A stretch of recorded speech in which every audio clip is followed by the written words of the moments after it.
You know something, brother? Observe this, brother. This is what we call a rag sheet, brother. Hello and welcome to OSW Review, the old school wrestling video podcast. Filmed in glorious grapple vision and encoded with blast processing, we chronologically critique wrestling storylines pay-per-view by pay-per-view. This is your host, the advocate of Avalanche, Jay Hunter. Joined as ever with the Sultan of Shockwave, Mr. OC. Beardo. And the director of Dick Fat. Thank you, I think. V1. All right. It's Mudslide's Revenge, WCW World War 3 95, and it's coming up right now.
Great to be back for another OSW episode.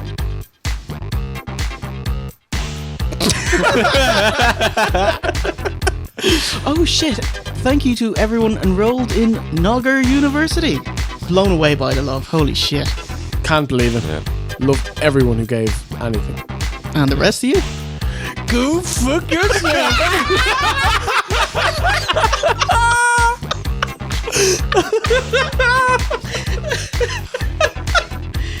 So if you want to get our next episode out quicker, you could, and you want to watch some exclusive videos, enroll at noggeru.osw.com. Oh, absolutely can't wait for WrestleMania 33. Not the show, but like the week beforehand. We'll be at WrestleCon 2017. Oh my god! The pipes are calling. Yeah, first ever live review. I'm shitting a brick. Thank you so much to the genius, Bill After, yeah. And our Brad Jarrett's of Gimmick Tree for hooking us up. You can pick up tickets to it already. Link in the description box. Ooh, and our Watt Bar and Wurzel vs. Garvin tees are back in stock. Buy them. Are they? Why don't you they can buy theirs? I don't know. Internet. So yes, t-shirt.oswreview.com. And with all that out of the way, let's do it to it. Grammar, that is.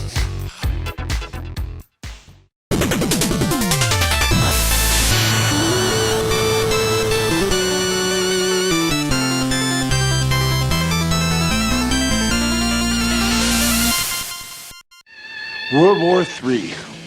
WCW World Heavyweight title up for grabs. When you have 59 other men in the ring, there's a strategy you have to use. I'm gonna do what I do best. That's beat people up. I'm swimming and I'm hunting, and it's gonna be bye-bye birdie. These promos, by the way. Oh shit, I didn't get this. Oh, You didn't get the really? promos. No, they cut them out of the network version. Motherfuckers, this was amazing. This was great. I wouldn't go that far. Like it was. I loved it. It was good. Reel it in there. It was good. You know the way we were saying before about 29 other men, 29, 30 men, whatever. Only one person says 59 other men. Mark Mero. Nobody else makes reference to it, so I was quite impressed by that. What did Lex say? No, he wasn't as great as promo. Oh my god, I'm pretty sure he was reading his promo. One of the questions they have to answer is who's the first person you're going to throw out or the last person you're going to throw out. Like everyone's saying Hogan. Putting him over. A couple of people say Flair, Macho, but it's all about Hogan. And then Eddie's kind of like, yeah, I'll give it a go. Yeah, you never know what might happen. That's quite pessimistic. It really is. Be honest with you, it's not expected, but you never know. That's Wunderkind's promo. Oh my Oh, yeah, what does he god. say? Deer in the fucking headlights promo. Bockwinkel-esque. Yeah, I will win and I will party and freak out, yeah? Papa the boopy. And that would be my ultimate dream. And just party and freak out. I'm gonna carry that belt, and everybody that likes it, that don't like it, can kiss my... With the biggest battle royal in wrestling history. World Championship Wrestling wages World War III. 60 international superstars from around the globe. Prepare for combat like the wrestling world has never seen before. Let's get ready for... It's all out war. 3 rings, 60 men, 1 world champion. To Sabu's WCW fame. It's like... Just in general, I like this idea. The title is being held up and we have to crown a new champion, as opposed to, here's the top 8 guys you're in qualifying matches. Yeah. Everyone gets to go. We even brought in more lads. Well, yeah. Like, I'm amazed at the roster. I'd say 50 legit wrestlers there. I'd say 40. There was a couple of... I'm including Disco Inferno and the Yeti in the And the Super Barrio Brothers. It's World War III, 26 November 1995, from the Scope in Norfolk, Virginia. 110,000 TVs tuned in at home with a sellout 12,000 attendance. Hang on, I don't know how you can call it a sellout if 1/3 of the audience did not pay to get in. Yeah. Imagine if you're sitting there and you paid for your ticket and the guy beside you, oh, I got mine for free. Yeah, El Cuntball over here. Yeah. 8,000 did pay, and they paid how much? $19. Should have asked you first, huh? $14. Oh, $14.06. Very good, Steve. Motherfucker. Commentators tonight are the classic duo of Tony Schiavone and Bobby Heenan. They ask each other who's winning. Hulk Hogan, Randy Savage. Fuck me, lads. You saw the booking sheets and that's it. Let's just go home then. Yeah. Star Spangled Banner? Denied. Wow, that was really 90s. Regardless, no national anthem sung. Limey turncoats. Let's throw to Mean Gene. All right, Tony, Bobby, it is time to fish or cut bait. And just like everybody else, man, we're gonna burn the Dungeon of Doom, brother! Interview at the old school WWF podium near the entranceway, overlooking the crowd from an otherwise unused angle. Oh, I love this setup. Do you like it? Yes. Yeah.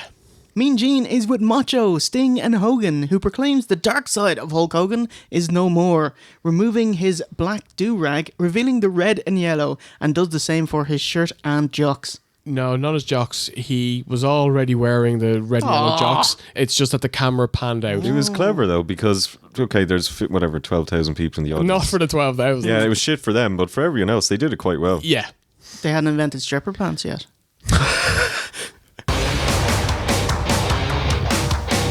To Sting, Hogan says he'll always be his friend despite whatever his trip is with Lex Luger, something I say to OC on a regular basis. Mean Gene asking for the fire to be put out was great. He's just like having none of it. That's dangerous shit. Macho also apologises for doubting him, and this interview goes to 5 stars with a milestone moment. It's amazing. What is that in your hand, Hulk Hogan? Observe this, brother. This is a rag sheet, brother. Macho's injured. Brother, it was a ruse. See, oh my God, I've injured it more. Compared to the internet, the Wrestling Observer is a dinosaur. The internet's got the scoops and burns it in a bin on stage.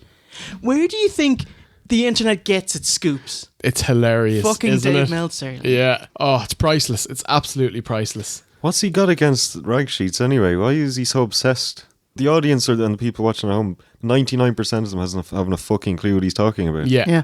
Yeah. Leave it alone. This is free publicity for Meltzer, you know? Yeah. So if you're wondering what did Big Dave, Tuna Meltzer, what did he think about it? Ecstatic, gleeful.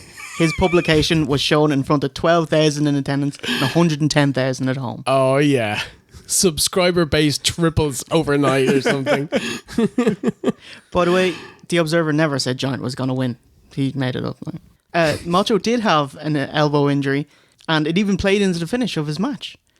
And he further injured it, so WCW could get one up on a wrestling reporter. It's brilliant, isn't it? It's so carny. I love wrestling. It's so awesome. Yo, tweets every day, y'all. Never give it 4 stars. Ain't never give it 4 stars. Maybe 2, maybe 3.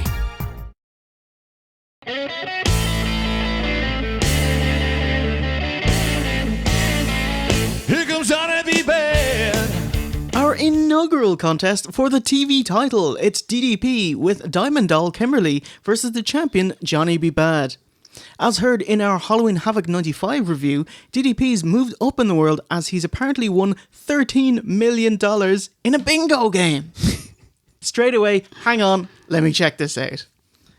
Yeah, it's bollocks. Biggest bingo winner ever? Do you want to guess? $500,000. 2 million. Oh, 1.2 million pounds. Pounds, okay. Nice. In 2008 by Soraya Lowell. Oh, nicely. She gave half of it to her bingo partner. As you should. Before becoming bankrupt the next year. Oh my god. Couldn't pay their council tax. How Can't be paying tax when you have to like buy all those drugs, like, you know. Come on. Shit, man. Storyline wise, Diamond Doll Kimberly is also sick of being underappreciated by her dismissive husband, and so has put her services up for grabs in the US title match between Paige and Mero. Winner take both. DDP is out first. He's got the Sable Marvelous Mark Mero gimmick with the babyface gorgeous valet that's cheered, whilst he's the heel mid Carter that's booed. He's taken Bad's bad blaster and spurts out confetti. I'm in a bad mood. That's a lie. Mero is always in great form. Without his blaster, Bad's got 2 fireworks spooters instead. Fucking hilarious. I pissed myself laughing when I saw, like, you are a joke now with your fucking sparklers. But you think the blammo is okay? It's very effeminate though, isn't it? It's very China. It is China. This is it's the replacement penis, you know. This is before China did that gimmick though. Like, I think Shawn Michaels was doing the gimmick. He did. He had the little spooter as well. Like, Spooter. It's a great name. Steve. Priceless. oh, The Rock. Didn't he have a spooter at Mania? Yeah. A little fire spooter. But Steve, would you go for the 2 little sparkler spooters or Jeff Jarrett's guitar spooter? Oh, Jeff Jarrett's guitar spooter. At least he's holding a fucking prop. Some work went into at least taping that on to the back of his fake guitar. He didn't just like it's awful. It's awful. Irredeemable, lads. Collar and elbow tie up to kick off, and DDP backs him into a corner. Clean break includes a slap to the chest. I quite like the smack talk here. He's like, take it easy, I'm right here. It's very patronising. Yeah, Good. yeah. Heenan asked Tony, would you fight this hard for your old lady? I think I would. Heenan's like, you're a fool. Heenan had a good night. Mero gets sick of having his arm worked on, so he pulls DDP's hair, low bridges him, and follows up with a 619 fake out and splash to the outside. Very safe. Dastardly DDP uses Kimberly as a human shield and pushes her into Mero to take back control. Tony postulates if she's okay. He's like, I think she'll be fine after a shove. Like, she does get ploughed by DDP, you know? You know that move that always was done in the 90s? Owen Hart used to do it all the time. Or if you're in like wrist lock, they do the flip on their head, do a little spin. It looks great. The theatrical escape, yeah. Why does nobody do that anymore? Because no one has mat-based wrestling anymore. It's all just, let's work towards a tope to the outside, suicide dive to the outside, false finishes. Gable needs to bring that back. He's so good. He's ready, willing, and Gable. Yeah. Story of the match is DDP getting the heat and cutting Mero's comeback off. DDP hits what looks like a spinning tombstone into a slam, A reverse pancake, but muscular-backed Kimberly refuses to score the move out of 10. Same sandbagging for an Irish whip into the corner and midsection shoulder charge, which, to be fair, is about 5, tops. Awesome theatrical panto bump from DDP after missing a free kick to Mero's stomach. He goes to kick him, Mero rolls out and he's like, wow! Banana peel bump. Mero's big time clothesline gets a 10+. That clothesline was awesome. Finley-esque short arm clothesline. So how could it get anything less than a 10+? The two have been feuding for months, but they're still awkward together. Yeah, I actually thought there was lots of sloppiness in this match. It was almost like they were in such a rush to get through their match that they weren't taking their time. Yeah, Mero hits a sit-down powerbomb, but sits after DDP lands. It's weird. Ungainly gut-wrench pickup, and Mero is placed back down with a gutbuster. Time for the finish. Mero starts cooking, reverse a tombstone attempt with his own. Tutti Frutti, a haymaker, sends DDP to the outside. It's the bad mood! It's a miracle he doesn't blow out his knee. Followed up with a leg drop from the outside, and that seals it. Mero retains the TV title in 12:35 to a stunned Diamond Doll. I didn't get that, because she wanted him to win for the entire match, and now she's feigning shock. I think this was fine. I was quite happy with that, in that when the realization hit her, she's like, oh, actually, do I really want this? That's exactly right, yeah. Stunned. Isn't this what you wanted to happen? Bad and Kimberly hug as she forces a smile at the end. Looks like she didn't want to go with Bad. She just wanted DDP to treat her better. Yeah. To fight for her, have his man get the TV title back. And not go home with what's ostensibly a homosexual.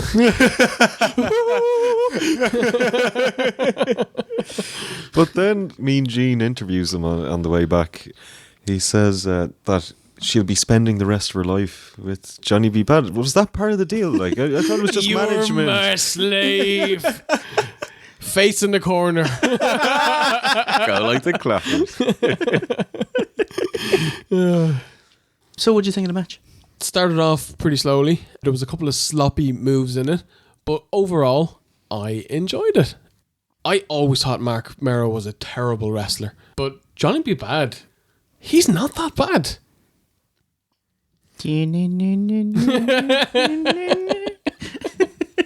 Yeah, I think every pay-per-view we've watched, he's getting better. Yeah. I quite enjoyed it, actually. I think, so far it's the best Mero match, and it seems that's a staple of all WCW pay-per-views in this era, an at least 12-minute Mero match to kick things off. It's every fucking pay-per-view. But yeah, I enjoyed this one. Yeah, enjoyable opener. A bit awkward, but both kept up the pace. Overall, well done, Lance.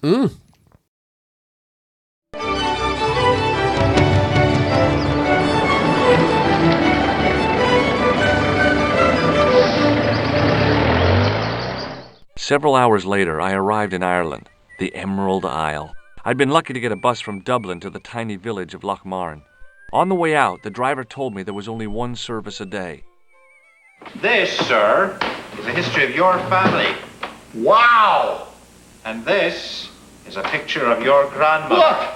That's Grandmama right there! Catherine Ann Duggan. They called her Mad Katie. They certainly did. I remember the stories well. And as you see, she's got what they called at that time wrapped fists. Wrap them right They up. didn't call them tape fists, but she was the ladies' wrap fist champion in 1902. She used to go out and look at the audience and she'd go, "Har, har." Yes. Har! It's a special taped fist challenge. Big Bubba Rogers versus Jim Duggan. Taped fist, eh? Boxers do it to protect their knuckles and keep their wrists straight. And these wrestlers are doing it because taping them up makes your fists harder, which is also true. Duggan's going back to his taped fist roots from his Irish grandmother. What? She was a boxer.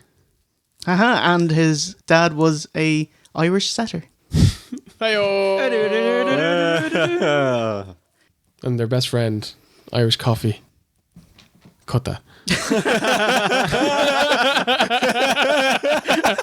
That was terrible. I know. The second it came out, I was like, you can't cut it now. You can't cut it now. Yeah, fuck right off. We are not accepting any part of Duggan's family. Is this supposed to be a boxing match, MMA, wrestling? What is it?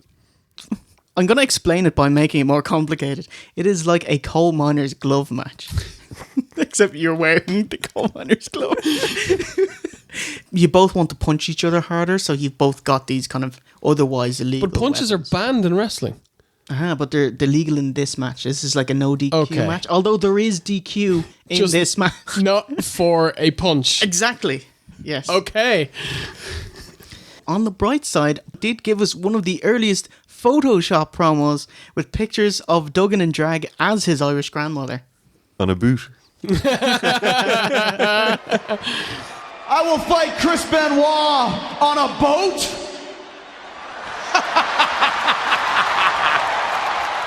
Or Chris Benoit with a goat. Oh boy. The battle of the 80s mid-carders in the WWF. Duggan Pearl Harbor's boss man. What a face. The commentators don't say that's a sneaky heel move. And has fashioned a 2x4 holder out of rope. Something like he stole off a harbour.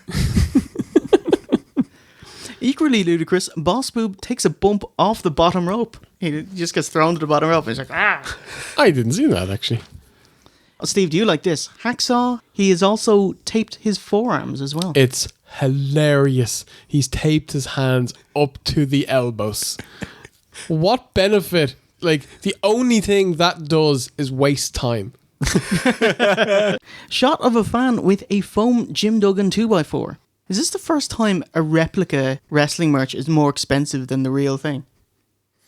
Yeah, you could just go to a hardware store and get an actual 2x4. Probably not going to be allowed in with it, though. Could they not, like, say, I want to get Jim Duggan to sign it? And I was like, haha, Jim Duggan doesn't have fans. You got me, you know. Cool bit showcasing the 3-ring setup at this pay-per-view. Duggan and Boss Boob brawl to ring 2. And the ref follows them, answering the question if you can fight in any ring or you must stay in the one you started off in. I was delighted with Heenan. He's giving out, why does everyone have to fight outside the ring? I was like, thank you. Yep. Thank you. Yep. Shivani asks about this exact thing and Heenan replies, I don't know what kind of rules they have at World War III. The hacker, as Shavante calls him, puts Bossman's head between the 2 ring posts and uppercut and punches him free. It's awesome. I actually thought that looked kind of cool. Oh my god. Fuck me. Do you see Bubba's punches? They are horrific. There was one point when they're on the outside and he hits an uppercut and he misses him by at least 10 inches. And you get some midsection glances as well. Cameraman gets really close to emphasize the fakeness. Whoa. Fucking hell, lads. Big Bubba gets some extra tape out of his pockets to reinforce his knuckle. Heenan proposes he tape him to the ropes, which he does. You knew this spot was coming. Don't give it away, mate. Being tied up doesn't hinder Hacksaw, who outstretches his fist and Bubba runs into it. Ridiculous. Didn't like Andre used to do this gimmick where someone would just run into his fist? Yes. Wouldn't you think you'd book Son of Andre to do this? Because he remembers his dad. Bossman gets back body dropped to the outside, smashing his lower back against the apron. I think he'd always do that. That's why anytime he gets dumped out, always lower back against the apron. Looks fucking nasty. Ooh, time to take it home, so. Big slam, big clothesline, and IRS, aka VK Wall Street, Vincent Kennedy Wall Street, causes a distraction, which allows Bossman to use his tiny chain with an uppercut. Tiny chain. He stuffs it into his jocks to hide it, so apparently this is still a DQ match. You just don't get DQ'd for punching people with your taped fists. Referee administers a standing 10 count, and that's it. Bubba wins it in 10:08. 10:08 for this. Yeah. Man, Duggan just can't lose, can he? Like even though he did lose here, it wasn't clean. He got hit with a chain. Like, he wasn't pinned. Tiny chain. Tiny chain. Jesus Christ, just put someone over once. This match was bad. It was slow. It was silly. And it was boring. I have to say, like, watching wrestling for the purposes of reviewing it makes it more entertaining. Because you kind of try to search for the storyline in the match. What storyline? That's it. Excellent. Brain, have you ever chatted with anyone electronically on the online server CompuServe? Why hello question from mid-90s dial-up era. Type go conventions for live electronic chat with WCW superstars. Bollocks, obviously. Didn't get this either. Well, so this is, I don't know, the 90s equivalent of a Reddit AMA, I guess. You go into a chat room, submit a question, a host will ask the wrestler, he'll be beside the wrestler, and then the wrestler will answer it, and somebody will transcribe it and post it into the chat room. Can wrestlers not type? In the mid-90s, no, they can't. It doesn't have to be a wrestler. It could just be anyone. Anyone, yeah. Like, how can you prove it? That's true. Yeah. I suppose you could take a picture, I guess. But, who's going to download a picture in 94 or 95? Remember in the early days of the internet, chat rooms, people going into these they were huge, yeah. chat rooms to talk to other strangers, weird stuff. Does that happen ASL, anymore? Yeah. Pretty sure, people were just looking for people to bang then, and now they just go onto Tinder or whatever equivalent site. Trying to be a bad on Grindr.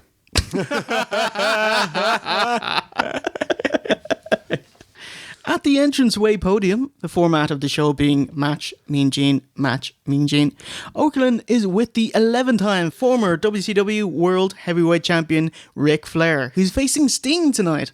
It takes approximately 4 seconds for Flair to have the crowd and myself mark out. Well, as the whole wrestling world knows, tonight, Sting, the Nature Boy, is gonna style and profile. Bubbling with charisma, he says, just like Dr. J ruled the scope, Basketball Hall of Famer Julius Erving, who played for the Virginia Squires, the Nature Boy will rule WCW one more time. Woo! He's so awesome. That's actually all I've written down for this promo is, God, he's awesome. An exciting evening indeed. Right now, let's get you back up to the ring.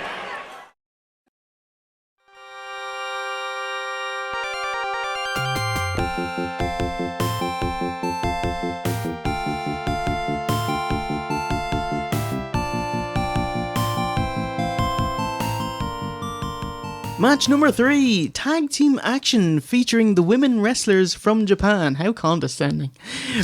It's Cutie Suzuki in gold and in red, Mayumi Ozaki. They're facing Akira Hokuto in pink with a Japanese Oni devil mask and Bull Nakano in blue. Bull Nakano of New Generation fame. That's exactly what I've written down. Feud with Alundra Blaze. You have that as well. Most notably, SummerSlam 94 versus Alundra Blaze. Ooh, Taker versus Taker. Yeah, excellent. fantastic SummerSlam. Bull Nakano's Fed tenure ended abruptly when she was found with cocaine. Hokuto is legit married to then US champion in WCW, Kensuke Sasaki, 6 weeks before this pay-per-view. So at this point, November 95, she's well past her prime. Her war with Shinobu Kandori in 93 being one of her standout performances, but still takes care of a business. She looks awesome, by the way. She looks like Yoshimitsu out of Tekken. Awesome, yes. Yeah. Obviously, Tony and Heenan are way out of their depth when presented with Japanese female wrestlers, so Mike Tenay is brought in to carry the commentary. And he does a good job, I thought. He is a good commentator. Knows his shit. Kind of is super boring, though, I have to say. Like, he doesn't get excited, but he knows his shit. Yeah. All 4 of these women are between the ages of 26 and 28 years old. The amazing thing about that, there's 45 years of ring experience among the 4. Bull Nakano now in her 13th year as a pro. Wow. A fine job he does telling you why this is a huge deal, who these people are, sprinkling tidbits of interesting factoids along the way. This is for bragging rights in Japan, an interpromotional battle between All Japan, Nakano and Hokuto, versus JWP's Ozaki and Suzuki, which is kind of like if TNA and ROH had a match in Japan. He then heads straight into racism. When Tony notes Sonny Ono's managing the heels, he retorts with, "Ha!" How could you not immediately go into racism with Sonny Ono about it with his Chinese accent. It's priceless. He's a Yank, isn't he? Yeah, but he's Japanese. But his accent most certainly wasn't. He was like, man, I saw Chinese. Rapid a dinky. Yeah, it's like it's not Japanese. It's priceless. Give me a Japanese accent. Jesus Christ. It's kind of more choppy, but hi, you know, as opposed to like being, I am from a restaurant. It'd be like, hey, I'm from a restaurant. That's actually pretty good, Steve. Yeah. You got it. You nailed it. Kick off straight into the women's tennis gimmick as the ladies keep grunting and shouting. Wow. Here we go. Watch out, Randy Anderson, because these ladies are not going to waste any time. If you've never seen ladies wrestling from Japan, you're in for a treat now. Here's a double team. The fucking female Lex Lugers. He's gonna get it. He is. I actually made notes. I can't unhear it now. Fucking hate you guys. Bull Nakano, by her face paint, kind of sherry face paint, and that fat women are generally always heel, lets everyone know she is a heel by doing the hair pull toss. Viciously. And no selling axe handles to the tummy. Hokuto declares her heel status by teasing the faces tagging and not letting them. Awesome, this translates everywhere. Tenay name drops heels Nakano and Hokuto's successful tag match at the legit biggest wrestling event of all time, not Bounce Mania 1. Earlier that April, WCW Collision in Korea, aka the Pyongyang Festival for Peace, which saw 150 and 170,000 people attend those 2 days. 600 paid.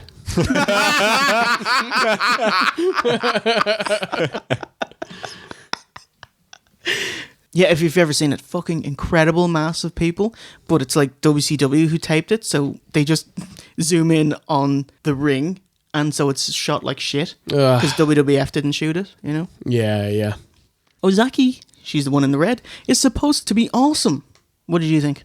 I couldn't say she was bad, but she nearly necked herself 3 times in this match. She was going on the offense, and that kind of stank as well. Well, if you're bad on offense and taking bumps, then it's just you. Then you're just not great. Yeah. She even founded her own women's wrestling school, Oz Academy, which is still going today. But I thought she was by far the worst woman in this match. She gave one of the worst DDTs I've ever seen. Even Kane would have been screaming in her face, like, what are you doing? So I think she ran at Hokuto, and she was lifted up in the air, and she was going to do a big DDT, but she decides to land on her feet first and then fall back. Awful. Shame. Shivani calls it a form of a DDT that time. Ozaki initially does a Boston Crab for a stereo single leg Boston Crab spot. Cutie Suzuki, huge baby face with her frayed white little wispy number. I love her. It's very fairy tale looking outfit. She gets the hot tag. Shit kick. Shit whoopsie. So bad she actually just repeats the move. Not impressed. The faces take turns doing the lightest Warriors way on Bull Nakano. I was kind of angry at this spot. This is the finish of a match. You don't take 4 double fucking foot stomps and kick out at 2. I'd been fine if Hokuto had ran in and broke the pin, but she just kicked out. That's known as the Hiroshima 1, 2. Babyfaces do a slow stereo powerbomb reversal. State of your offense. It was like, what the fuck? Like, finish of the match. It's clobbering time for the heels. Hokuto hits her tequila sunrise, a half Nelson turning suplex, then a bridge suplex almost on Ozaki's neck. Oh my god. A double single leg dropkick from the top, tope from the top rope to the outside, a doomsday device, Ozaki hits her head as she can't flip correctly, slam her, boot on the neck to hold her in place, for a Tennessee jam, Nakano with the top rope leg drop, and that'll do it, 9:16. I thought Bull's leg drop looked awesome. This is tough to judge because there were some bits of it that were really sloppy and some bits that were just outright dangerous. Kind of a mixed bag. I can tell you what I loved. Bull Nakano showing the guns after the match ended. I will never get sick of that spot. Never. Unless you have muscles. Then don't do it then. Yeah. I thought it'd be better. 4 Japanese girls coming over, big match, big occasion. Bit disappointed in that respect. It's like when the Jumping Bomb Angels came Yes. to WWF, it's like, holy fuck, you know? Yes. Well, first of all, I was very happy that the much more talented heels won and not give it to the baby faces so the crowd cheer for 5 seconds and that's it. Because this is a one-off match. These guys aren't going to wrestle there anymore. Just give the best team the rub, which they did, and so great. Then we had Japanese cymbal and chopstick music playing, and we're out.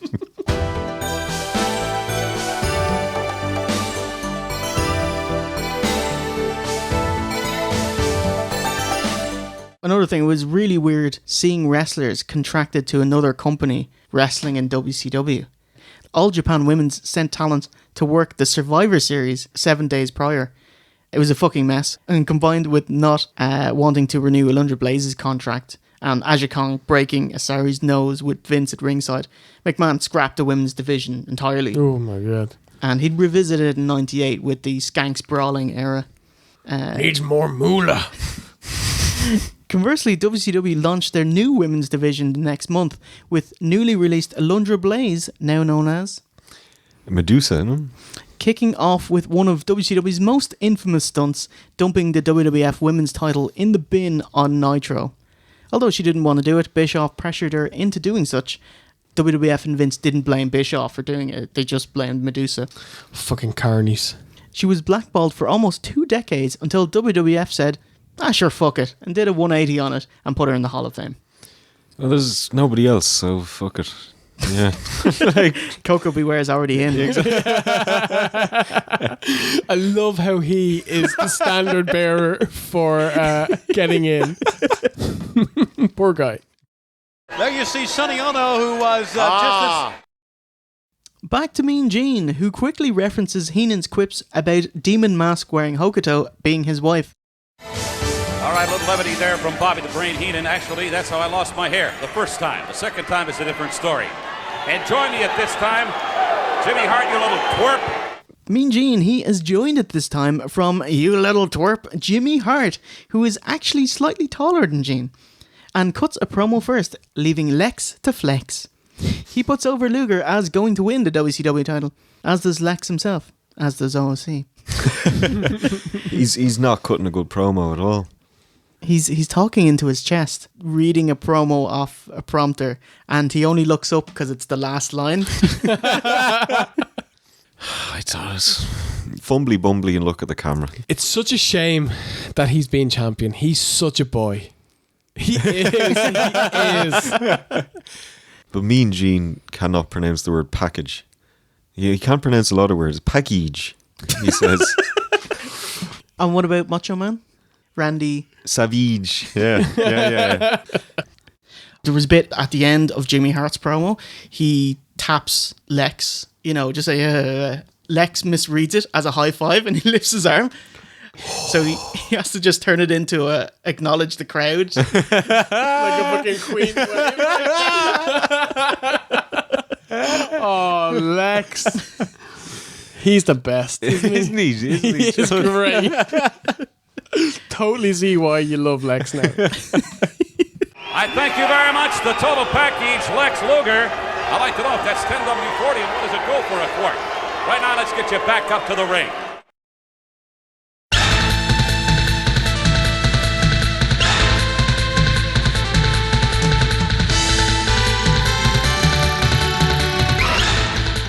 Next up, it's a US title match. Representing the Four Horsemen, it's Crippler Chris Benoit versus US champion Kensuke Suzuki. As the cameraman cuts to a blonde girl smiling, Heenan intentionally loses his train of thought and covers for it. Good stuff. It's a Hooters girl who's actually at ringside, not some bird in the crowd. WCW would cut the shots of Hooters girls throughout the rest of the pay-per-view as it's an advertising gig. Holy racist Japanese music! It sounds like Last Christmas by Wham. Splicey. The beginning of it. A Rast Christmas.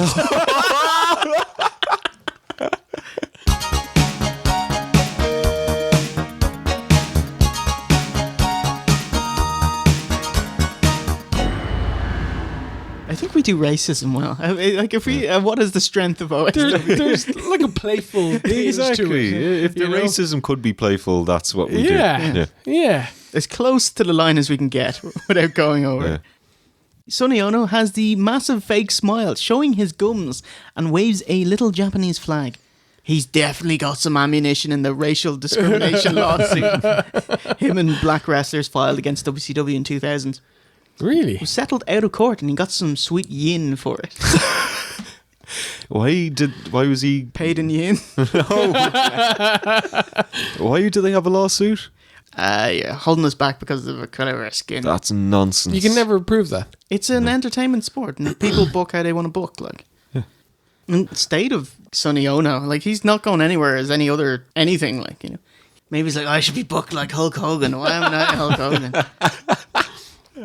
Suzuki has a fun shaved sides and flowing back, a mullet for a new generation.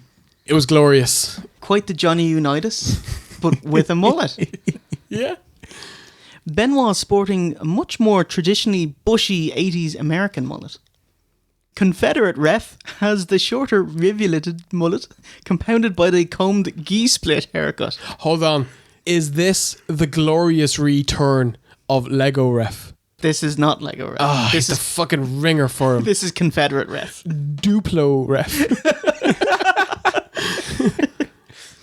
With Sonny and Kensuke, Tony asks what it'd be like to have them as your next door neighbours.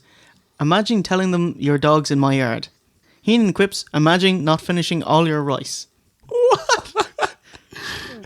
The storyline here is that Sonny is a rich Japanese businessman who bought WCW Saturday Night from Bobby Heenan, apparently, and brought in Japanese talent.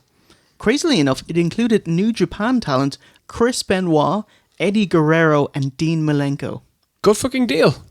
And so Bobby Heenan owns WCW Saturday Night, did he? Of course, that's shit bollocks. Like, but let's see how it plays out. Speaking of the Radicals, Benoit, along with Pillman, is part of Arn and Flair's Four Horsemen.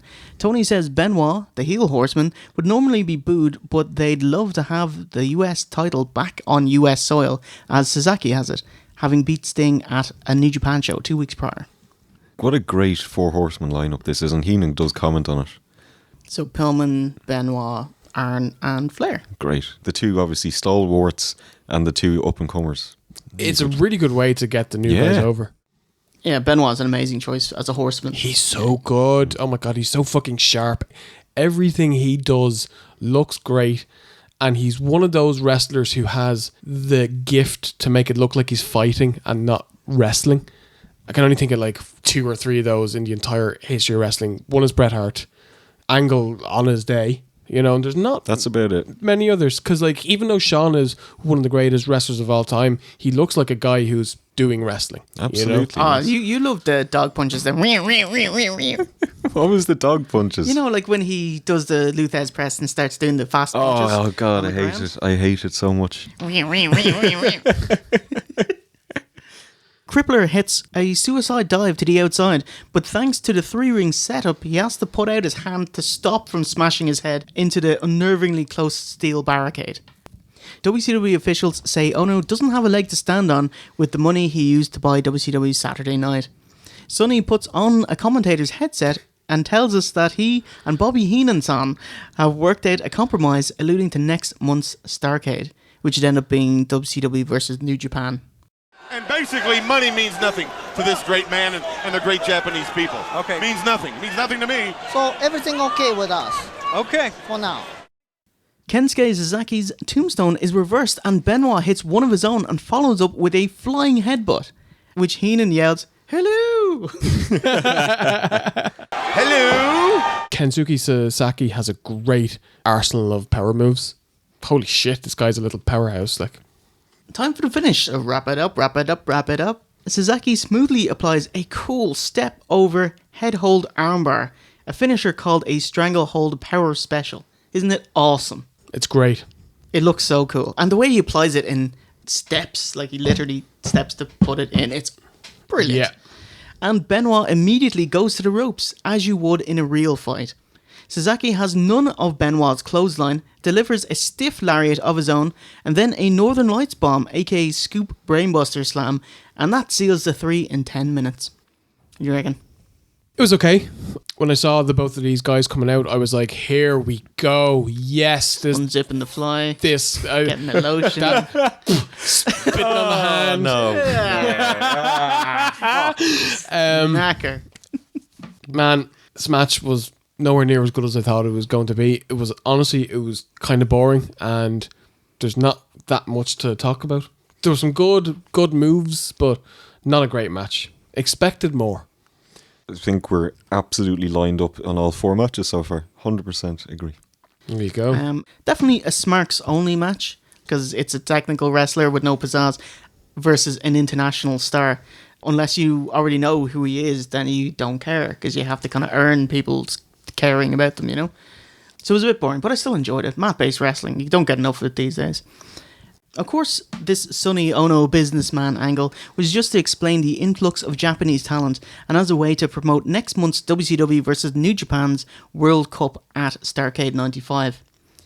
Bit of noteworthy ska in the way Suzuki lost the US title. He refused to drop it cleanly, so after Starrcade finished, they taped a title match between Suzuki and One Man Gang. They booked the bout with a screwy spot, Oh My God hitting a big splash and getting a 2 count, referee Randy Eller calling it a 3, hullabaloo, confer with others, and then they restart the match where Suzuki retains. Instead, WCW just edited out the restart. And Nice. But how dare US you, champion. you fucking blow in from Japan undercard lad On the boat. and refusing to lose clean? Yeah. It was like, you don't work for this company. Give the belt back. Yeah. Chic. Yeah. So in true WCW fashion, Suzuki won the match and lost the belt. What a company.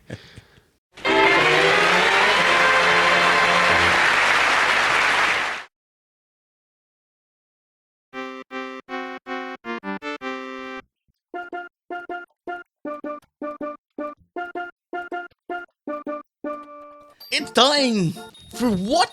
Yeah. We asked the guys on Facebook and Twitter, and we got over 800 submissions. Oh, shit. And my eyes are... I hope you've cherry picked. My eyes are bleeding after watching it. But it's a fucking whopper round. This might be our best whopper ever. Yeah. Nice. Cutie Suzuki is wearing a wispy white with light blue unders and gold trim. Jay, what bar is she? Haha, she is a gobstopper. Oh, very good. Sour blue raspberry saltwater toffee. Dodgy looking frozen candy spinners. What the fuck? Argentina. Cutie Suzuki is ripped from No Holds Barred. Yeah. Shaka bra. And a bonus round of What Smokes Are You? A packet of Misty Menthols. What smokes is always good. Someone asked, can you do more What Smokes? I can do more what smokes. Akira Hokuto is wearing a flashy little 2-piece in purple and gold. Jay, what bar is she? She is Cadbury's chocolate eclairs. A classic peanut cream Obli Bon. Love them obly bones. Watermelon super sour warhead spray candy. Where do they come up with these names? What is a spray candy? Is that like spray cheese? Just like a little spray of sugar into your mouth. Is it if you can't be arsed chewing, you're past that now, is it? Ooh, cans of Hubba Bubba. Oh, whoa. Oh, I'd love to have one of those. And Akira Hokuto, she is Mr. Spackle! Mr. Spackle! Thank you for allowing us into your prefecture. Yes, a winner is that person. And a bonus round of What Smokes Are You? Oh my god, pink smokes? Paul Mall. Oh. Bull Nakano is frumping a chilly deep blue, fading to white shoulders. She's frumping. Yes. Jay, what bar is she? She is a Bounty Coconut Bar. Cadbury's Dream White Chocolate Bar. Nice. Raspberry Gummy Rings. Ooh. Onken Natural Yogurt. Steve, you'll love this. A bottle of Blue Nun. No, there we go. the 2014-15 USA soccer jersey. And Bull Nakano, she is Vag Fresh Mints. Oh my god. Bonus round of What Smokes Are You? Camel Turkish Silver 6. She is. She could also be John Player Blue, Mayfair. Just goes on and on. Oh, yeah. They love their blue colour. Yeah. See you next time, and thanks for playing.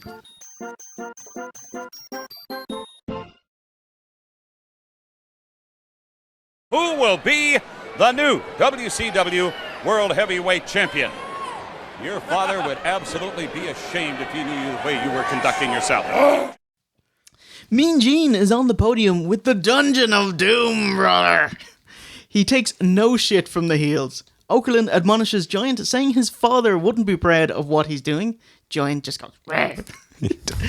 He pulls the mic off Jimmy Hart when he tries to take it during his promo and shouts at Sullivan, saying Hugh Morris or Zodiac might take the title for themselves. Wow, you're so kind, mate. Roses are red. Roses are red. Violets are blue. I'm gonna kick your butt to Kalamazoo.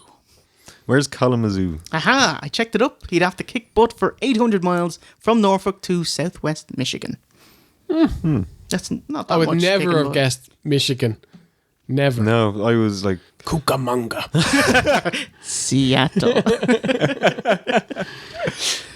Shavante pimps next month's Starrcade Nana 5, saying something cool. It started in 1983, which predates WrestleMania. But the old WCW creeps in, as the graphic says it's on Sunday, December 27th, but Tony has to say, hang on, it's actually Wednesday. Oh. Fuck's sake, lads. Oh my god.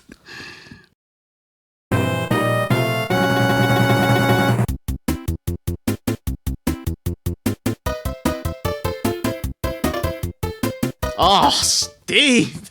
It's a grudge match. It's Lex Luger versus the Macho Man, Randy Savage. Since Luger's debut on the first Nitro, Macho didn't trust him, saying he had a secret agenda, which is bollocks. Lex was clearly upfront about helping out at the War Games if he got a title shot down the line, and was compounded by an accidental cheap shot at the event. Turns out, Macho was right. At Halloween Havoc, Luger heel-turned by joining the Dungeon of Doom in the beatdown of Hogan and Savage, making this faction feud of the Dungeon versus the Hulkamaniacs into a personal one. It closes and we see the Taskmaster has pulled his crow's nest into a dirty rat tail. And then we get an awesome downscale GIF picture of the matchup. Did Luger get his title shot? He did, but it was a schmoz. You'll have to get it at another time. And he didn't need to join the Dungeon of Doom. The backup was to win the title, maybe? Maybe he's just, man, these guys keep interfering in my matches. Might as well, you know. Can't beat him, join him, yeah. The Dungeon never win. They pose no threat. Yeah. Macho interview. Gene calls him nervous and jittery, which is quite accurate. Macho agrees, proclaims himself the total package. No, you're not. Well, you actually are. Never mind. And fobs off his elbow injury, saying he's 1,000,000%, which is obviously a lie, meaning you're covering for yourself and you're probably 70%. So funny. Hit the shitty whammy guitar remix of Pumpin' Circumstance and we're off. All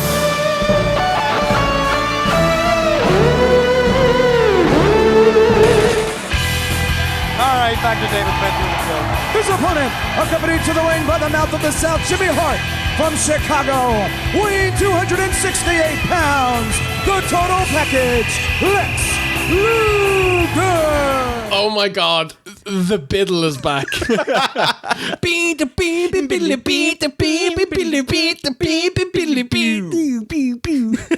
It's amazing.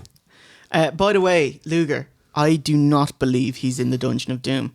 Quake Muffin turns into the Shark, Ed Leslie becomes the Zodiac, Bill DeMott becomes the Laughing Man, humorous. You know, Lex Luger, he just puts on black tights. Yeah.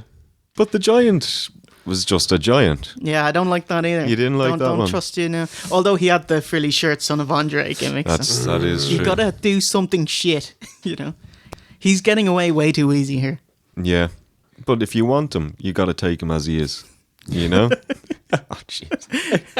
Oh, and now the peak trough of the pay-per-view. Luger's selling.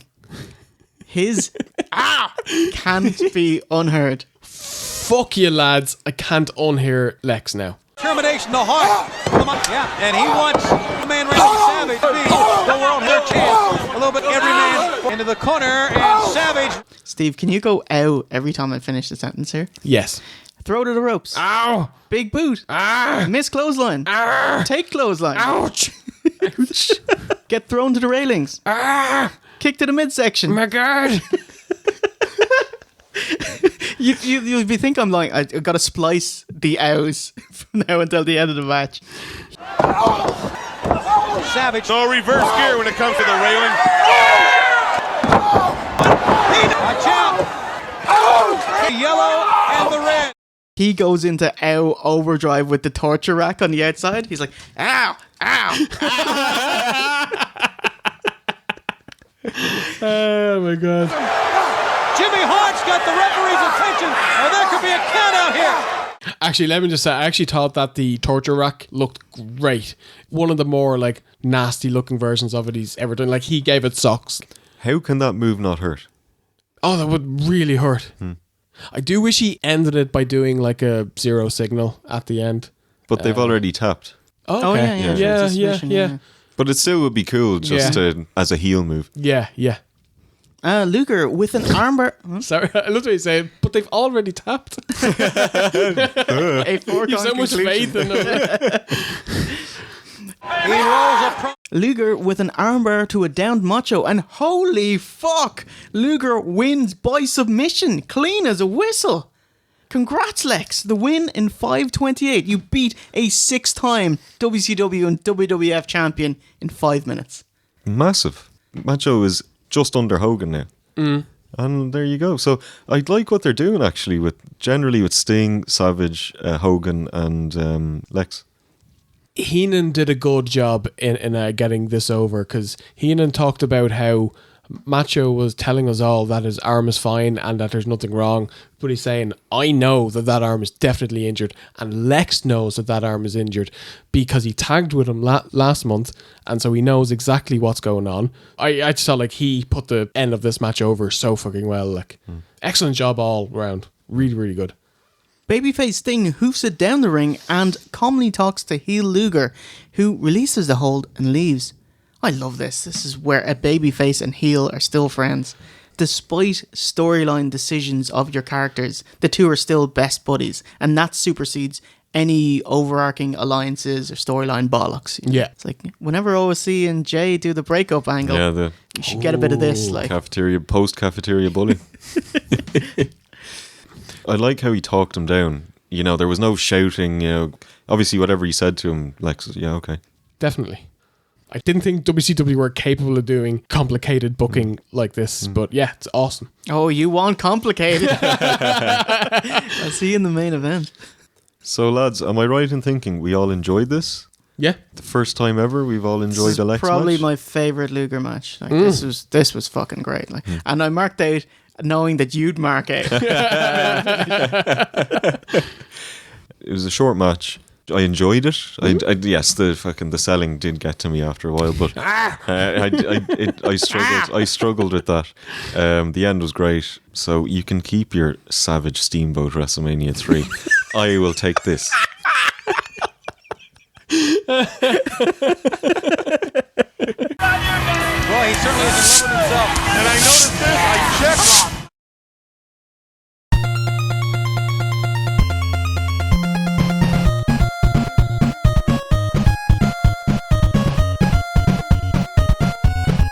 It's time for a second grudge match. Ric Flair versus Sting. Fool me once, shame on you. Fool me twice, chicken and rice. Did you see the George Bush one? He was talking about terrorism, I think. Fool me once, shame on you. Mm-hmm. Fool me twice, and then he paused. Fool me and you won't fool me again. At this point, I blame Sting for trusting Flair. Sting looks like a right twat here. Like, hasn't he been feuding with Flair for years? And now he agrees to help Flair. Yeah. Oh, but don't you swerve me. Like, how many Horsemen beatdowns has Sting seen and been on the end of a beating? And he still trusts Flair. You know, like Sting actually joined the Horsemen so he could get beat down and kicked out. It's like, Jesus Christ, mate. We get an awesome GIF version of the matchup where Nate looks like Jon Stewart. Make-A-Wish Vince Russo. Thank you, Make-A-Wish Vince Russo. Oh, yeah. Matthew, top 5 quotes of the year. That was a good quote.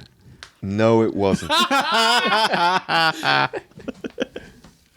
Flair with a bit of man games. Immediately bails out of the ring and into ring 2, strutting and wooing. Awesome. And they continued the match there instead. After an onslaught by Sting, Rick bails out of ring 2 and into ring 3, where ringside fans are having a great laugh, absolutely loving it, waving Sting to come join Rick. I thought it was a nice bit of psychology as well. You'll have to play by my rules to wrestle me. This is great. Flair is awesome, and like the crowd are mental for all of this, but can you imagine how much better this spot would have been if Duggan hadn't done it in the second match of the night? Yeah. Damn it, D'Lo. Jesus. Cut to Lovebirds Colonel Parker and Sherry, who looks like a blind woman with her glasses and how tightly she's holding his arm.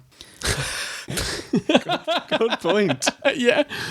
I didn't get this. Like, did this play into anything else in this match? We don't have a Harlem Heat Nasties match, so this is where we're going to show Where's bleeding Smelly Dick Slater? Like?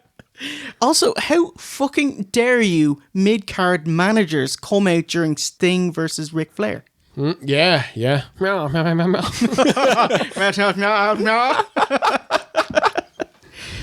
Nate does the I'm leaving retreat spot and oddly just comes back of his own accord. So you see he's got a massive bump on his back. Yeah. Massive fucking epidermoid cyst. Like, it's huge. Like, Nate pegs it to the outside and the Stinger takes a big theatrical bump on the steel barricade. Like, he runs and jumps into it. Ribs first. What a team player.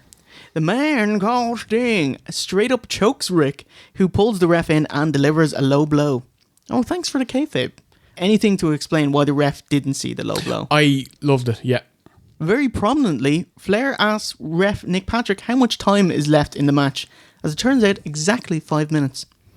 There's an awesome spot where Rick gets Sting and he just starts pulling on his face and it's fucking awesome. It's like the best heel move. Hogan needs to be doing this shit. You know, you can add that in with the face raking and the finger biting. Face pulling. I love it. But with Flair, wouldn't you get very far back? Figure 4 applied. Punches to the knee. Slaps to the face. Sting hulks up and Flair sells the shock awesomely. He's like, oh, what is it? This 30 seconds was amazing from both men. It's like Flair just fucking flipping out, hitting his knee and slapping the shit out of him. And then Sting has like the best babyface fire ever. He's fucking awesome. Nick Patrick stands up to Flair, which is really weird, huh? He's always kind of a heel, you know? And Flair does Sting's mannerisms before hightailing it from the finish. Nate bumps like a boss for Sting, slam off the top turnbuckle, a turnbuckle spot, top rope superplex, and into the Scorpion Deathlock, and Flair submits. Babyface goes over clean as a whistle in 14:30. What do you think of the match? I really enjoyed it. First of all, let me say, the crowd were into everything in this match. Holy shit. Both men were super over. I didn't think it was like an awesome match in terms of moves, but in terms of two people playing characters, working the crowd, Sting's babyface fire is unbelievable. Flair just healing out, working the crowd is awesome. Really solid match. Good storyline, except for the build where Sting looks like an idiot. But overall, really loved this match. Yeah, I thought it was really good. The crowd are eating this up, and these lads have been feuding for 7 years or 7-8 years at this point. And it's the kind of thing you could wheel out every couple of years and the crowd will love it. It's like Sheamus, Daniel Bryan. They did wheel it out. Like, the feud didn't need to happen. They didn't have any long-term plans and they go to separate ways afterwards. Lots of distractions. Two talented guys who love wrestling each other, but this is a stopgap feud. To be honest, like, bouncing between rings felt like they didn't take the match or the feud seriously. It was a bit of crack, you know? But both of them are main event talents with buckets of charisma, and so it's great. Pretty much. There's only one match left, so it's time for your main event.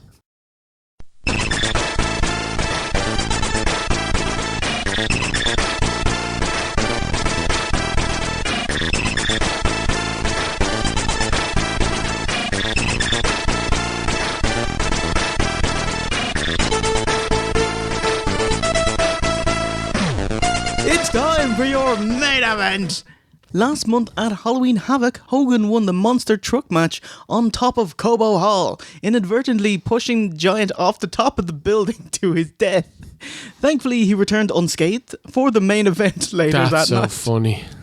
And in that title match, Hulk's manager, Jimmy Hart, interfered, causing a DQ. The next night on Nitro, we found out that sneaky Jimmy Hart added the stipulation that Hogan could lose the belt via DQ, making Giant the WCW champion. Bockwinkel and WCW's officials had none of that, so the following week they stripped Big Show of the belts, putting it up for grabs at World War III. And that brings us to tonight. Where is Bockwinkel? He's hiding from us. He must be mortified. Because he is on Nitro. I think he's skulking around Saturday nights, you know? 60 men, 3 rings, 1 monster in each ring. 1, the Yate. 2, the son of Andre, aka the Giant. And 3, the third monster, the one true giant of the wrestling world, Hulk Hogan. Why is Hogan a monster? Originally, it was supposed to be the Yate, Big Show and Giant Gonzalez, but he never came, partially thanks to visa issues. So WCW tried Plan B, one-man gang. That didn't work out. Plan C... Hold on. He's in the match. He's here. But they're like, God damn it.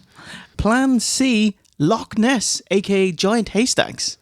But he never came in. Well, not yet. They couldn't get him in time for the show. Because, like, surely the whole point in having a monster in each ring is so that no matter which ring Hogan is in, there's a monster there to keep him from winning. Yeah. But he's one of the monsters. So he's guaranteed to be in a ring without a monster and therefore win. But just as Kevin Sullivan said, the only man that can defeat Hulk Hogan is himself. How? How is that possible? If he throws himself over. It's the only one he can't trust. If he calls a young man of colour some unsavoury names. So Plan D, Hogan is the third giant. That's ridiculous. Speaking of... Hulk Hogan, show me the pythons! Hulkster! Fee, fa, fo, fum, brother. Hulkster smells the stench of that stinky giant one, brother. He complains about never having properly lost the world title and wanting to keep it for forever and a day. Man, the fans are having none of this. They are booing the shit out of Hogan in this promo. Because he's just complaining, like. He is having a moan. He'd be so over in Ireland if that was his game. He's having a moan. With 3 rings, we have 3 pairs of commentators to keep tabs on what's happening. Ring 1 has Shavante and Heenan. Ring 2 is Dusty Rhodes and Eric Bischoff. And Ring 3 is Chris Cruz and Larry Zbyszko. Now, you probably know all of those except Chris Cruz. He used to commentate on WCW Pro and unsuccessfully tried to replace Shavante as head Nitro commentator. He said Tony despised wrestling. Of note, he did PR work for the first WrestleMania, and he was eventually replaced by the cheaper Scott Hudson. Hit the shitty Footloose punk rock cover, and we're off. Because it's like...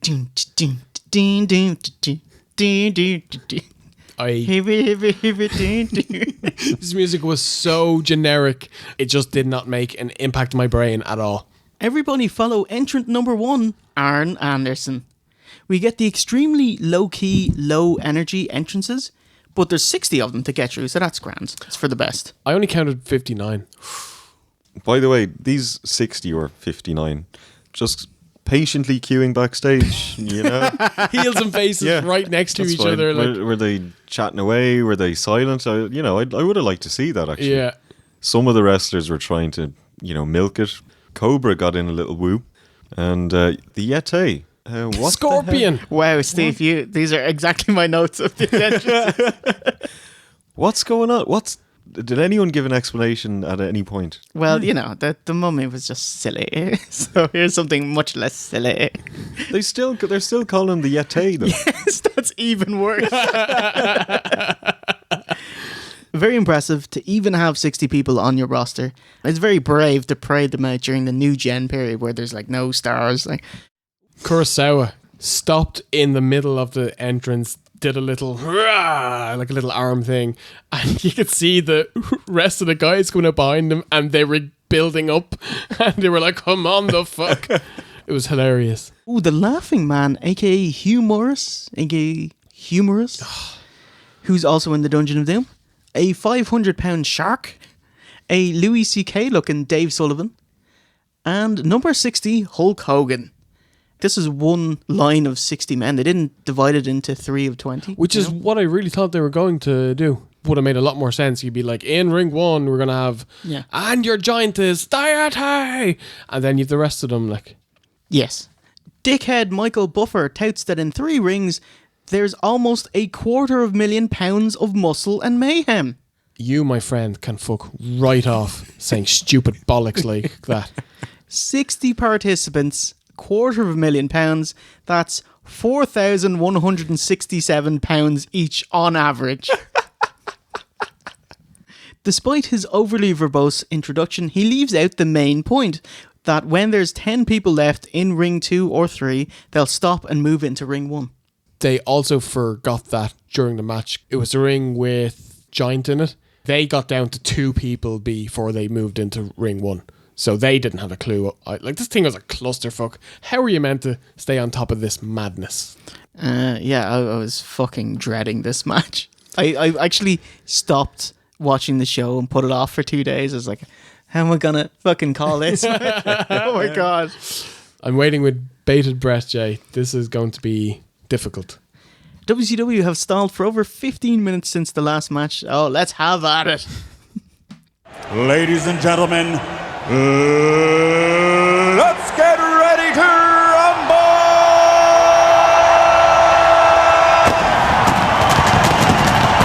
Greater than Indianapolis 500, the Kentucky Derby. Say what you want. World War III is live. Oh, Jesus. That's what I wrote. For the next 17 minutes, they cut to a 3-way split screen showing the 3 different rings. Announcers throw to each other to give updates of the ring they're assigned. Scorpion Nyate is out first via DDP, who starts throwing digs at people at ringside. Nice. He's just like, ah. Seriously, who fucking booked this? One of your giants is the first guy out. Can he seriously not grab Smelly Dick, fucking Bunkhouse, a couple of jobbers, fuck out one of them first? They were obviously worried he'd fucking hurt somebody. He only has to push people against ropes. Probably couldn't be trusted to do that. That's hilarious. They should have just shown one ring at a time, the one the commentators are talking about. And on screen, they don't even label which camera is which ring. To compound matters, the crowd and commentators flip out about Hogan, who isn't on any of the screens. Oh my He's God. moving in and out of the ring. Yeah, him and Lex spent a lot of time in this match, not in this match. And WCW starts showing ring 3 on 2 different cameras, which is fucked. Oh, yeah. One last thing, Shavante flubs the explanation of who's moving where. He was like, ring 1 and 3 going to ring 1. It's like, no, that's not right. How do you book a match like this? It seems to be that just everyone brawl and wait for your cue for elimination from the ref. This is like Back to the Future 2, when Marty goes into his gaff and turns on 6 channels on his one TV. And imagine trying to pay attention to every program. Can I just say, right, when I was about 6 years of age, my parents brought me to a 3-ringed circus, right?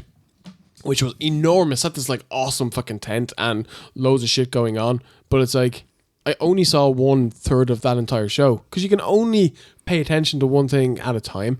And if there's 3 different acts going on at the same time, like, could anyone have thought that this is a good match other than just to say, the biggest match of all time?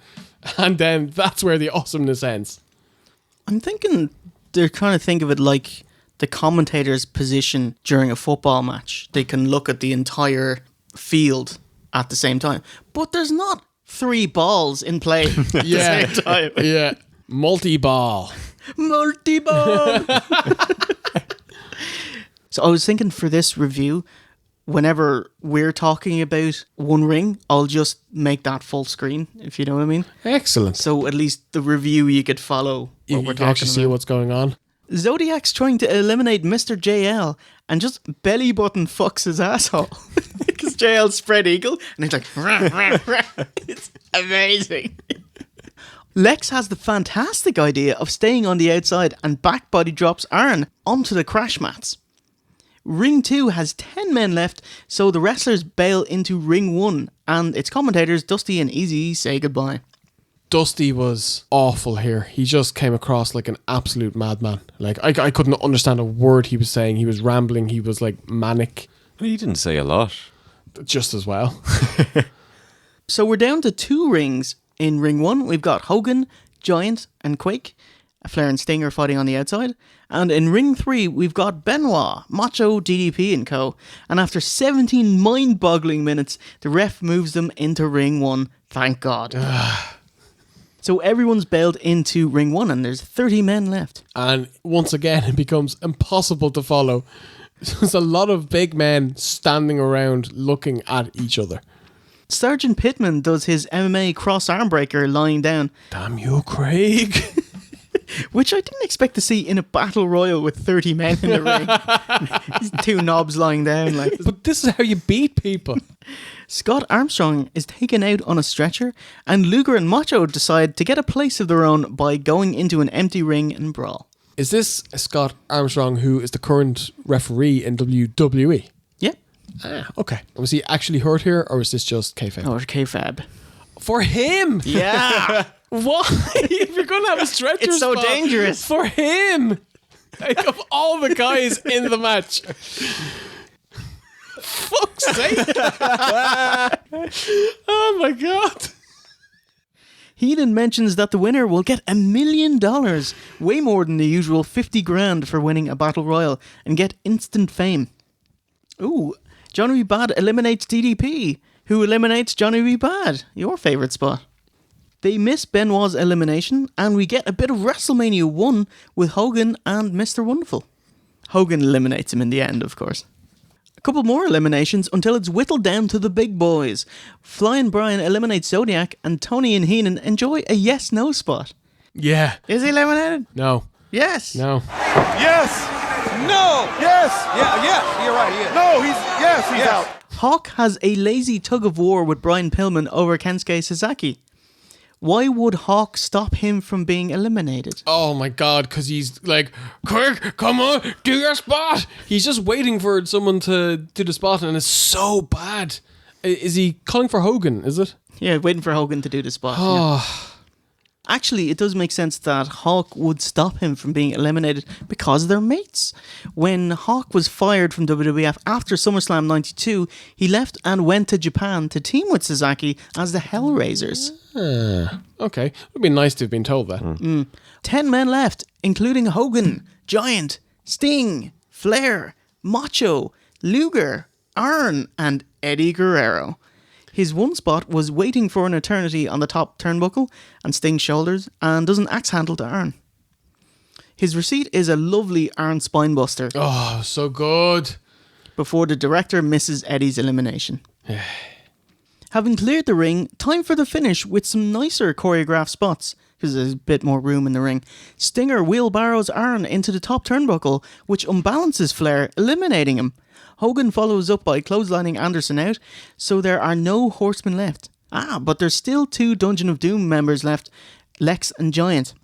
We see Luger and Sting teaming up to try eliminate Giant. Big head of steam clotheslines, and when Big Show's teetering, Hogan comes in to eliminate all 3. What a cunt. Isn't Sting his fucking mate? But he was like, I was just trying to help you get out, Giant, brother. Sore loser Big Show pulls Hogan under the rope so he isn't eliminated, but at the same time, Macho eliminates One Man Gang and is the last guy in the ring, and referee calls it. Savage is the new WCW champion in 29:40. The camera stays on Hogan the entire time, thanks. He Andre slams Giant and starts his lengthy bitching where he contends he went under the rope, completely ruining and stealing the spotlight of Macho's title win. Yeah, it was really bad. this whining, this bitching, moaning, it goes on for, I think it's about 10 minutes. I had to love Hogan doing the real, make sure they can see me up in row Z, like with the putting his legs under the rope. He just does it about 6 times. The fans clearly are sick of Hogan because he gets booed for everything. But because of the booking of this match and how much bollocks is going on, Savage gets booed. When he's given the belt and when he's saying to Hogan, "Oh, I didn't see, I'm sorry." They're both just getting booed. Because the fans are sick of this because it's shit. I think this is worse than WrestleMania 9 with the, Bret Hart and stealing the spotlight and all this stuff. I think it's some of the worst I've seen from Hogan. Macho's won the WCW title for the first time, yeah? Oh, this was his first time? Oh. He's won the biggest match ever, and he's kind of pushed into the corner, puts the belt on, no, ceremony about it. His theme music doesn't even play, right? No. And Hogan's just giving out. What do you think of the match anyway? Ludicrous. It was tough to follow. There was no booking to this match until it got down to like the final 6. Commentary was terrible, except for the main team of Bobby and Tony. The last 5 or 10 minutes were actually decent. It was kind of turning into, like a Royal Rumble, which is usually booked really well. People get over. But then just totally ruined. Hogan steamrolled over everything with that finish. It's like, Macho, by the time this goes off the air, I'm going to be getting booed. You're going to be getting booed. The fans are going to be pissed off that there's no finish to the biggest match of all time. And no one wins. See you next month. Yeah. Huge failure. Clusterfuck. Obviously, he's trying to pay attention to it. It's a terrible idea. And it looks terrible. And it's presented in a way you can't follow it as well. It is a shame WCW can't just steal the Royal Rumble and use it because it's a fantastic formula. Like, I think it's the greatest gimmick match of all time. It is. The best thing Pat Patterson and WWF have come up with. Just call it World War 3 and it's a Royal Rumble. Yeah. The cunster still whining. Heenan has fucking none of it. Thank you, Bobby. He says, who cares? Quit begging. Hogan's belly aching and crying, whining like a little boy, like a little spoiled brat. The ref awards Savage the belt, whilst in the foreground, Hogan smirks and rolls his eyes, repeatedly asking the fans and pantomiming under the ropes. He's like, went under the ropes. How did I go under the ropes? Boo. Before I say anything, Macho Man, I'm going to ask everybody in here, did I go under the bottom or not? An ice age later, they resolve to watch the replay tomorrow night on Nitro. At ringside, Heenan continues berating Hogan, and we're out. We're gonna talk turkey, dude, because I deserve a shot at my belt. Welcome to the Fantasy Zone. Get ready.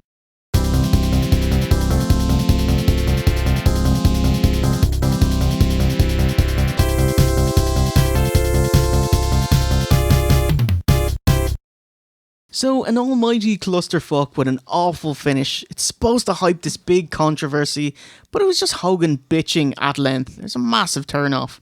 What was supposed to happen? Plans going into the match? So all planning beforehand, the day of, the night of, actually starting the match? Giant eliminates Hogan cleanly and without controversy. Macho wins World War III and the title. Mid-match. Fuck, get out of here. Mid-match. Hogan gets cold feet and communicates to the higher-ups that Giant will just pull him under the ropes instead and completely steals Macho's spotlight and ruining his first WCW World title win. I'd say Hogan had planned this going into the match. I'm going to wait till mid-match so nobody can give out to me. Better to ask for forgiveness than permission. Yep. Wow. This wasn't supposed to be a championship match to begin with, but Suits thought the pay-per-view needed an extra selling point. So after Halloween Havoc, they just retroactively added the stipulation to explain the title change, which is why it was so shit. Yeah. Bonus point, it got the belt off Hogan without him doing the job, and without Giant being able to celebrate when he won it. Cheers. Just like Macho Man winning the belt tonight. He can't celebrate it because Hogan's in his grill giving out about him. throwing his toys out of the pram. Business-wise, maybe they're right to put the belt on the line, as World War III was the least bought pay-per-view of the year, 110,000, until next month's Starrcade beat that, bottoming out with 95,000. Oh my goodness. For your mania. Why even worse, you ask? Starrcade 95 wasn't a regular WCW pay-per-view. They paused current storylines to showcase their World Cup of Wrestling, which was WCW wrestlers versus New Japan wrestlers. Not for Starrcade. No. You can kind of see the foundation of it here, as 3 of the 7 matches had Japanese wrestlers in it. So if you want to, just because we're not covering this, we're going to go to Super Brawl afterwards. So I'll tell you, so Starrcade 95, it had 7 matches, victories counted as a point, and in the end, WCW beat New Japan 4 points to 3, thanks to Sting defeating US champion Kensuke Sasaki for the 7th tie-breaking match. Ichiban. By the way, if you're doing points and not knockout, isn't that more Premier League? Yeah. Or is that like group stages of the World Cup? It's group stages, yeah. TNA did it. World X Cup, which was actually great. It by the way. was Speed Muscle in there. Speed Muscle. Sploosh. Going forward, giving the belt to Macho was great for business, as feuding with Flair and with Elizabeth, heel turn, turned around WCW's fortunes and live attendance. What would become of the World War III gimmick? It looked bad on paper, and even more horrible in execution, but even though it was roundly thought of as a huge failure, WCW continued with it for 3 more years. Oh my god. Before Vince Russo pulled the plug on it. Ah, he's not all bad. Yeah, a feather in the cap there It's for only Vince Russo. mostly bad. So, what'd you think of the pay-per-view overall? It's a weird one. It was like a really easy watch. There were no amazing matches.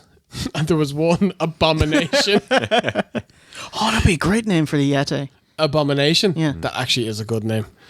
Some of the things I liked. I thought Mean Gene was awesome. Really enjoyed the Japanese women's match, despite some sloppiness. Cutie Suzuki gets a special mention for being a cutie. A good Lex Luger match. Thought he was booked to perfection. I enjoyed Flair versus Sting. And special mention to Sting as a babyface because he's the best. I hated Duggan v. Rogers. Just a shit match. Duggan refusing the job clean. Can fuck right off. Hokuto nearly killing Ozaki times 2. Although that might be her nearly killing herself because she was a bit dodgy. Lex's promo reading. Oh, sorry, Steve. I had to put him in the bad column somewhere.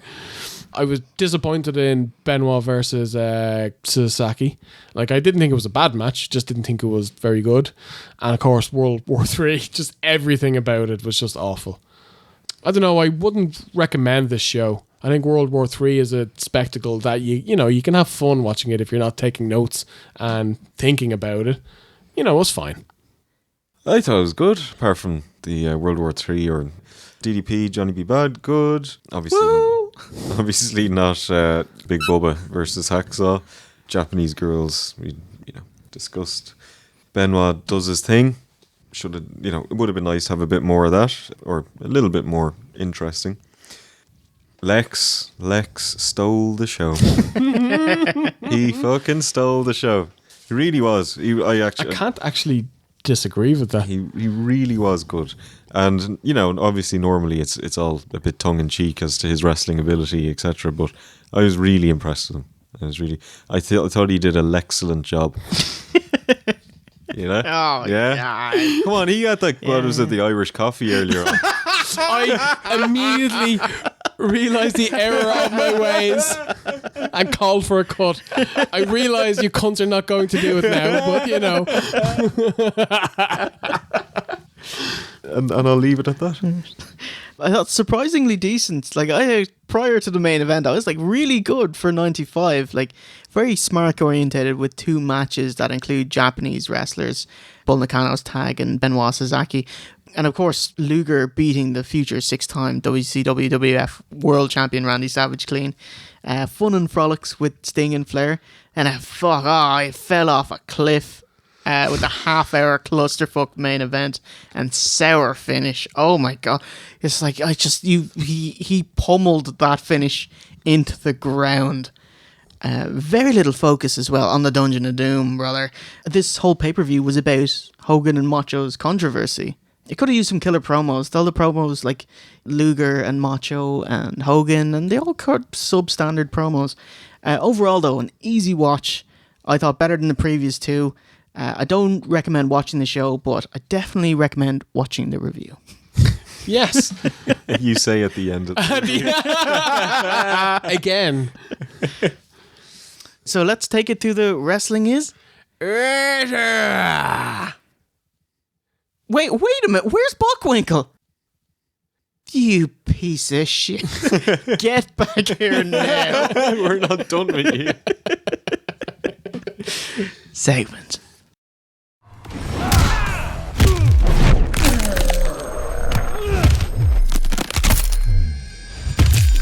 Awesome!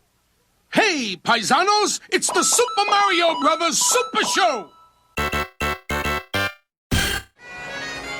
Oh, Luigi, it's not Roddy Piper. It's some hairy lady with the plaid dress. Now that's a mistake most people make just once. My name is Roddy Piper, and I want my bagpipes. Uh-oh. Aren't those my bagpipes? No, sir, big angry person. This is an imported Scottish vacuum that comes directly from the McBronx Vacuum Company, one of a kind and original. Bronx? Yes, sir, McBronx. Then turn it on! Yes, sir.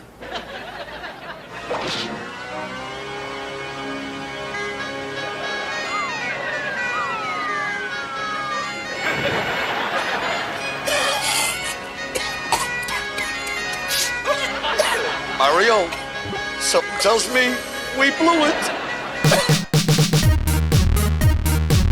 And that does it for this week, folks. Hogan's wine savages were tortured, and Yetis were giant intellectual property infringing ninjas. A massive thank you to everyone enrolled at Nugger University. If you want more OSW and the next episode out quicker, you can support us on Patreon at nuggeru.oswreview.com. Thanks so much to Gordon Price for animating it, James Gordon for the new Watt Bar graphics, Peter Newen for the incredible... I love this gimmick. I was waiting for it. Peter Newen for the incredible comic book artwork, and at Daydream Figures for the awesome place card.